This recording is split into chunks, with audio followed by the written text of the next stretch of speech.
வணக்கம். முக்கியமான வாக்குறுதிகளை நிறைவேற்ற நீங்கள் எவ்வளவு முயற்சி செய்கிறீர்கள்? கடவுள் அவரது வாக்குறுதிகளை திட்டமிடுவதிலும் நிறைவேற்றுவதிலும் மிகவும் சிறந்தவராகவும் கூர்மையாகவும் செயல்படுகிறார்.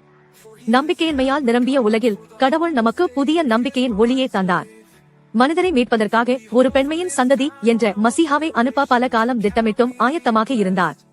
சரியான தருணத்தில் கடவுள் அவரது வாக்குறுதியை நிறைவேற்ற ஒரு அதிசயமான காரியத்தை செய்தார்.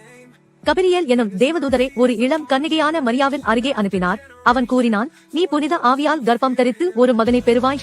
இதை கேட்ட மரியா அதிர்ச்சி அடைந்தாள் மற்றும் இதை எப்படி சாத்தியமாகும் என்று நினைத்தாள். இத்தகைய காரியங்களை செய்ய இயன்றது சற்றமல்லாமல் எல்லாம் வல்ல கடவுள் மட்டுமே. கடவுள் நேரடியாக தலையீடு செய்து சாதாரண பெண்ணான மரியா ஆண் உடலுறவை செய்யாமல் கர்ப்பம் தரிக்க செய்தார். இதுதான் கடவுள் வாக்குறுதியளித்த மசீஹா இயேசு. ஒரு பெண்மையின் சந்ததி என்ற முறையில் அவர் வந்தார்.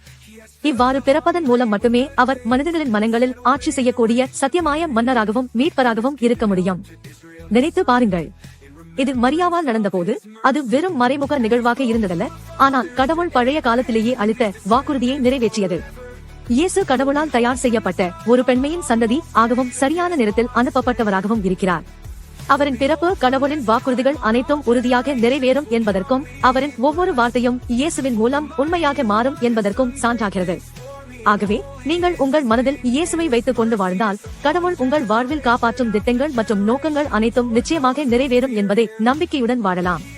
இந்த கிறிஸ்துமஸ் திருநாளில் கடவுள் உங்களுக்காக தயார் செய்துள்ள ஆச்சரியமூட்டும் சிறந்த வாழ்வை நீங்கள் அனுபவிக்க கூடியதாக இருக்கட்டும்.